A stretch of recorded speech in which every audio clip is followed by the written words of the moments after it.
out! No, Lazarus, get the fuck out! I'll fucking kill you! We are losing the light! We roll now, we roll! Roll, roll, roll, roll!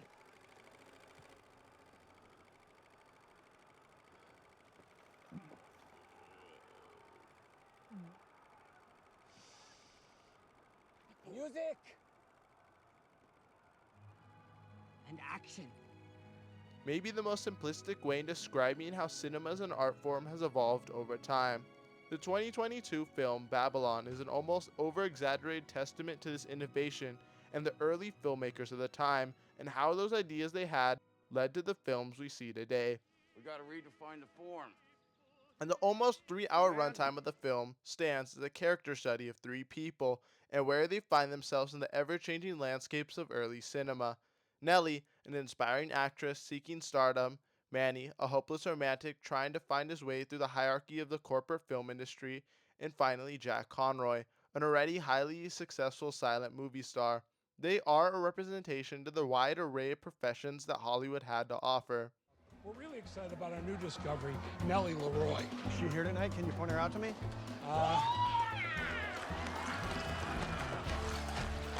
Yeah, she's the one having sex with the ice sculpture. We're all very fond of her. From the very first moment we are introduced to Nellie, her acting prowess is brought to a forefront as she carelessly crashes into a statue, disregarding the doorman and paving her way into a party she wasn't even invited to. Nellie Leroy? They're waiting for you. The personality crafted for herself all in the hopes of making it big, a perfect reflection of the type of person she is and a segue into the journey she takes throughout the film.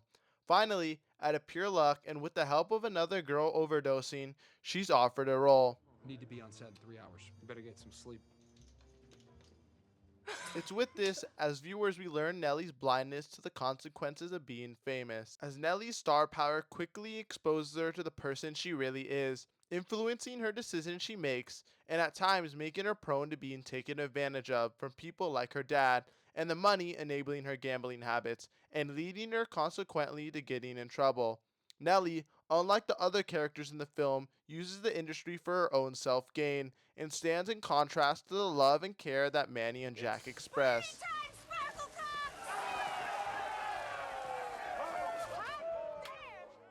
It's only when Nellie's self-image is put into jeopardy she is forced to turn life itself into an act. The scene that cannot make this more apparent is the highly esteemed Hollywood party. In it, Nellie goes accompanied by a renowned film reviewer, Eleanor.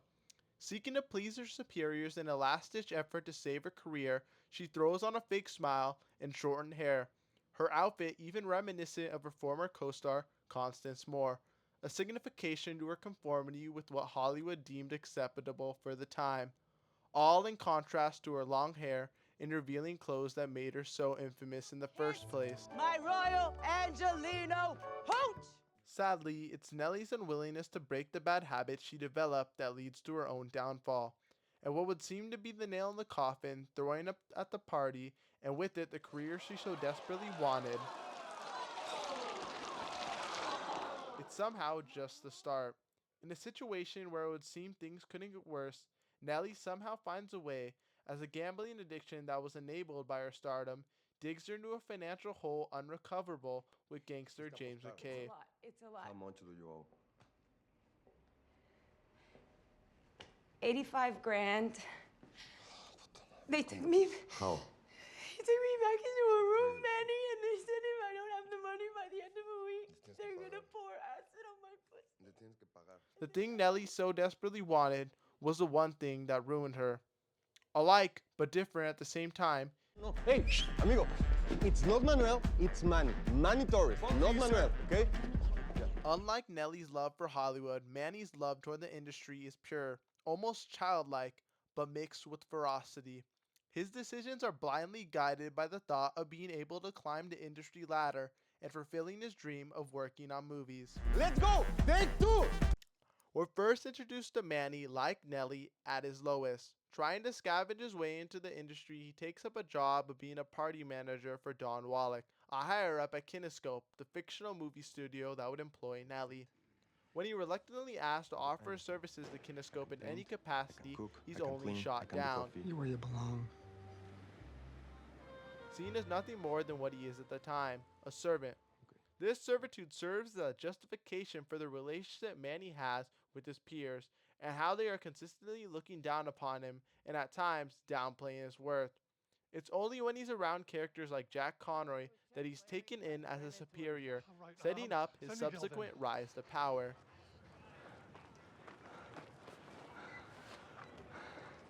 Here, 1312 Cahuenga. You give him that card, you tell him you work for Mun. And hurry! It's with Jack's love of movies themselves that helps him see through the corporate greed that the executives of the movie have, giving Manny the chance that he's been searching for. From that point on, Manny doesn't seem to look back, and making himself irreplaceable in the eyes of the executives that were so reluctant to write him off in the first place. How have you been? This leads me to revisit the highly esteemed Hollywood Party, as I feel this scene itself is vital to understanding the characters and the extent they are willing to go to further their careers. For Manny, this scene at first glance may seem harmless, an outing reassuring of his place in Hollywood, though it's a quick but subtle detail in a conversation he has with someone about where he's from.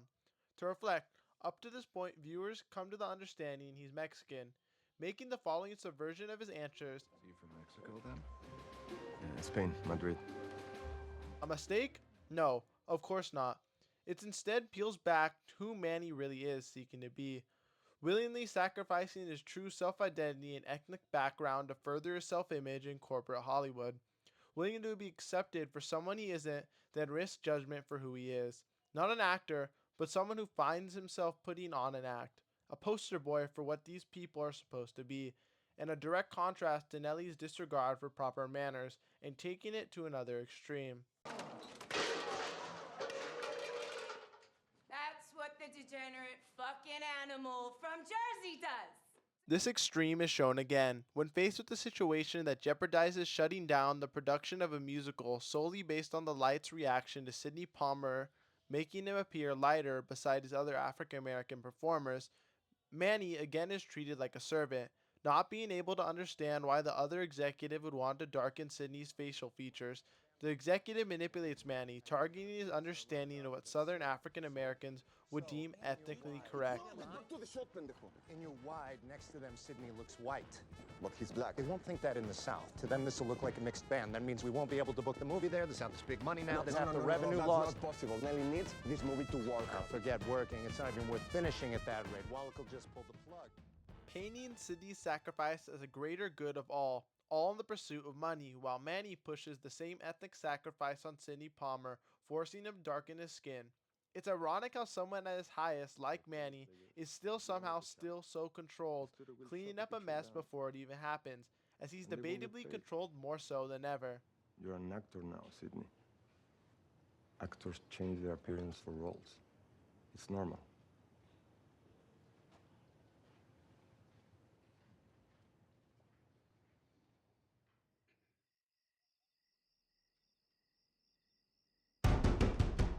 It's only when Nelly comes to Manny for help to settle her debt does this act stop.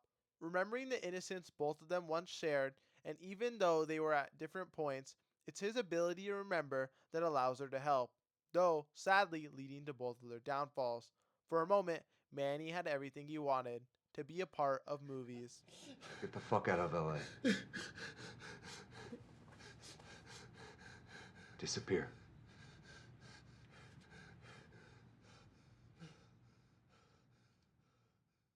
It's almost as poetic as it is tragic when Manny arrives in LA years later. Arriving at the movies, he views his surroundings like he hasn't seen a film since, as if his love for movies itself died in unison with the departure from LA, not being able to bear the weight they brought him in remembrance with his former life. I love you, I love you, I love you, I love you.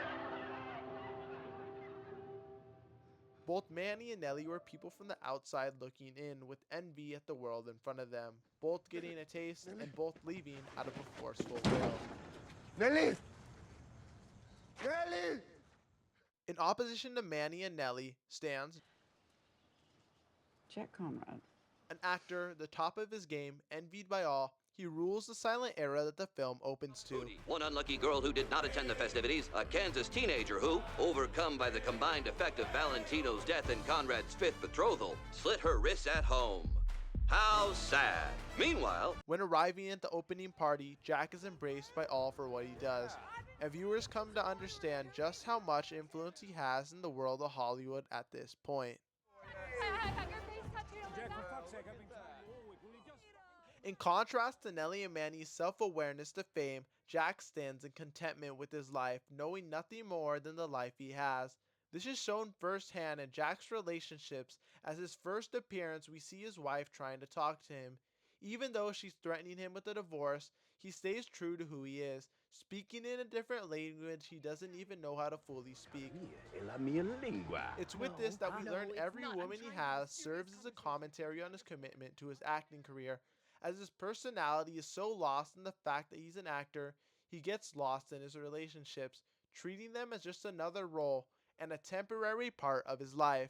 Are you okay? He was the first one to say I have talent. Saved my life. Who? Jack himself is a personification of an actor, an extent of the characters he plays.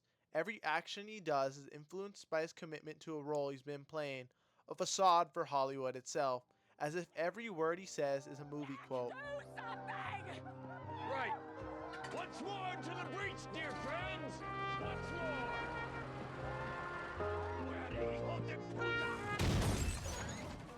With the 3-hour runtime and the employment of time jumps allowing for this development in Jack's character to breathe in a way that could not be highlighted in such a short period.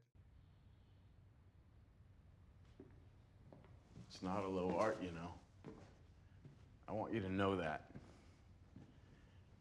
What I do means something to millions of people. It's with this time that also highlights Jack's unlikely descent, as throughout Jack preaches innovation of the cinematic format, pushing the agenda for higher storytelling. Just like acting, the idea of cinema itself means so much to Jack. Unlike Nellie, for Jack it's not about the money, as he'd rather chase the feeling of Hollywood's limelight and the opinions that come along with it. Don't we owe him more than the same old shit? The scene that encapsulates this love affair so well and the dependence he has on it is the theater scene. After Jack arrives at the highly esteemed Hollywood party, he stands in contrast to Nellie and Manny's fronting of a facade. Jack is who he is, already made in the eyes of the executives that employ the house, and with it, nothing to hide. It's only when he's confusingly comforted by multiple of his executives on his newest film, the questions start to grow. Would someone kindly tell me what the fuck is going on? Though the concerns aren't put into perspective until he sees it for himself.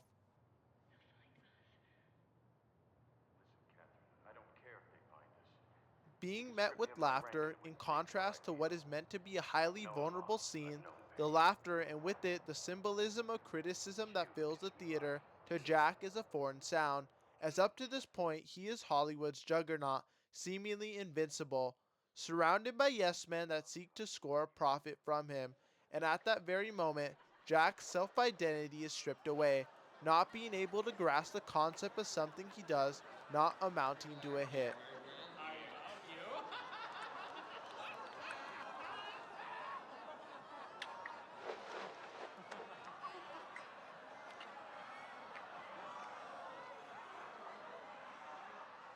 It's in his preaching and innovation that influences his decisions, and as the innovation of talking pictures comes to a mainstay, so does his decisions to sign on to them. While ironically, innovation itself exposes Jack's incompetence to acting prowess, if we look deeper into what happened, we get to see it's not totally his fault, but rather a side effect of the Hollywood industry. Time itself took him out, aged like the old horse, cast aside for Hollywood to develop over time, all leading to the hotel scene. Going upstairs and taking his own life, he'd rather see himself dead than bear the thought of being viewed as a failure.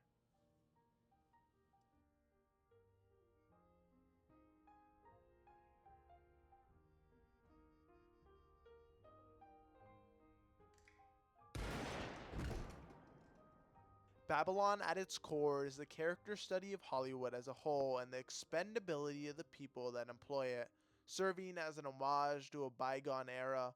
While some seem to call it a mess, I see it as a cinematic symphony of characters and ideas working in unison to tell a story of the ages.